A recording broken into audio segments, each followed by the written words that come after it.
Hi friends, तो बात करेंगे सबा से रिलेटेड, रिव्यू करेंगे। और जो सबा हैं उनका मैं वीडियो एज सच अभी देख रही थी और इतना ज़्यादा उनके लास्ट डेज मैंने चंद वीडियोस जो हैं वो स्किप कर दिए, देख नहीं पाई हूँ। तो थोड़ी बहुत मैं बात करना चाहूँगी यहाँ पर खांसी से रिलेटेड, जो सबा टोटके बना रही थी।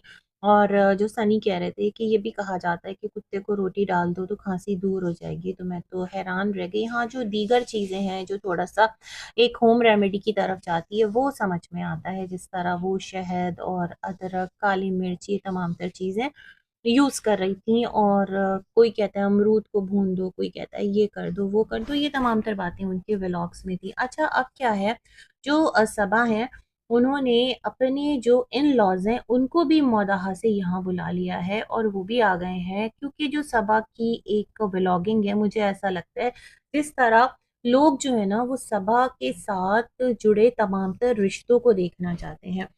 मुझे ऐसा लगता है, और वो व्लॉग ज़्यादा थोड़ा रैंक करते हैं या उनका ग्राफ ज़्यादा अच्छा जाता है कि जिनमें सबा के रिश्ते नज़र आते हैं। सबा ने जो यहाँ पर एक काम किया है ना, वो क्या किया है कि अपने व्लॉग को लिमिटेड कर दिया है, यानी खुद को एज सच व्लॉगर तो बनाया, लेकिन उनका खुद का कंट्रीब्यूशन व्लॉग में क्या होता है, बस वो कैमरा उठाती हैं और एक रिपोर्टर की तरह सबको कैप्चर कर करके तमाम तर जो उनके एक दिन के, दो दिन के चॉप्स के अंदर जो सेगमेंट्स होते हैं उसको कंपाइल अप करती हैं और एक वीडियो अपलोड कर देती हैं। तो ये मसला तो भाई आएगा, लोग उस चीज़ के आदी हो गए हैं। आपने लोगों को जो फ्लेवर चखा दिया है, तो लोगों को अगर वो फ्लेवर आपके व्लॉग में नहीं मिलेगा तो फिर आपको इस तरह के मामलात का सामना होगा। पहले जो रिजा रेहान है वो और जो आप लोगों का बॉन्ड है उसको देखकर ही लोग बहुत ज्यादा इंजॉय करते थे, लेकिन अब क्या है, अब चीजें थोड़ा सा अलग लेवल पर हैं। जो आपकी अम्मा है, नानी अम्मा, वो व्लॉग में बहुत ज्यादा कंट्रीब्यूशन दिया करती थी। उनकी बात हो सकता है कुछ लोग सुनने आते हो,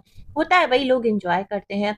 और एक चिट चैट देखना या फिर कुछ खाने पक रहे होते थे, जैसे स्टार्ट के सबा के व्लॉग्स होते थे, इनकी अम्मी कुकिंग कर रही होती थी, तो बहुत सारी चीजें थी जो टाइम के साथ लोगों को नहीं मिल रही। तो मुझे लगता है दैट्स द रीजन। और एक टाइम आता है हर एक का, कभी डाउन तो कभी अप। तो खैर, जो सबा के इन लॉज हैं वो भी आ गए, और अभी तो सबा गई थी, मिल मिला के कुल मिला के आई थी, और अभी फिर एक एक करके मौदाहा से तमाम तर लोग यहाँ आ रहे हैं। ऐसा कोई सीजन कहते हैं ना, थोड़ा सा ऐसा वेकेशन टाइप कोई मोमेंट भी नहीं है, लेकिन फिर भी सब कुछ चल रहा है। अच्छी बात है, बेटा बहू है और बेटा बहू के पास आने का कोई मुहूर्त, कोई टाइम नहीं होता।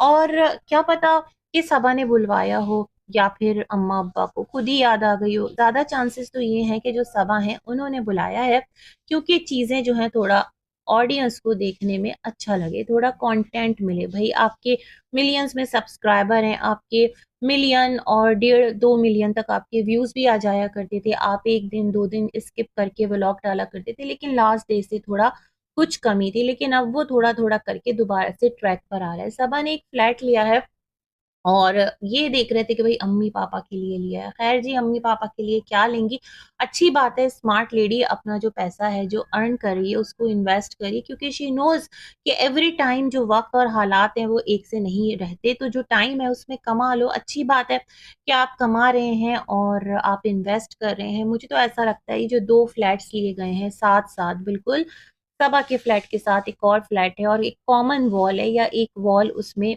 दोनों के साथ जुड़ी हुई है, तो उसको शायद के बीच से टाइम के साथ साथ तोड़कर वो एक कर लेंगी। मुझे ऐसा लगता है अभी तो आपने अपना ये जो फ्लैट है इसको रेनोवेट करवाया और इसको एक अच्छा लुक दिया, तमाम तर चीजें की। अब फिर से क्या ये रेनोवेशन का काम स्टार्ट होगा, क्योंकि जो व्लॉगर्स है ना उनका एक जो परमानेंट कंटेंट है ना, यूं समझ लें कि वो ऐसी दवा जो कि एक इंसान के साथ लग जाती है ना, उसे पूरी जिंदगी खाना होती है। तो व्लॉगर की भी लाइफ का एक ऐसा पार्ट जो कि एवरग्रीन है, वो ये है कि या तो आप न्यू घर में शिफ्ट हो जाएं या फिर अपने घर का रेनोवेशन करें, ऐसे व्लॉग्स फिर आगे जाते हैं। तो मुझे तो ये वाली चीज लगती है। एनीवेज, जो भी है भाई, अल्लाह मुबारक करे और बरतना नसीब करे, और ऑनेस्ट रहें और चीज़ों को ऑनेस्टी के साथ लेकर चलें। जो भी है जैसा भी है एटलीस्ट वैसा ही बताएं। हद से ज़्यादा फेक भी करने लगते हैं ना तो चीज़ें बड़ी वियर्ड हो जाती हैं, फिर लोग आप पर सवालात उठाते हैं। इसी के साथ करते हैं अपना रिव्यू एंड। मिलेंगे एक और वीडियो में, तब तक के लिए अल्लाह हाफ़िज़।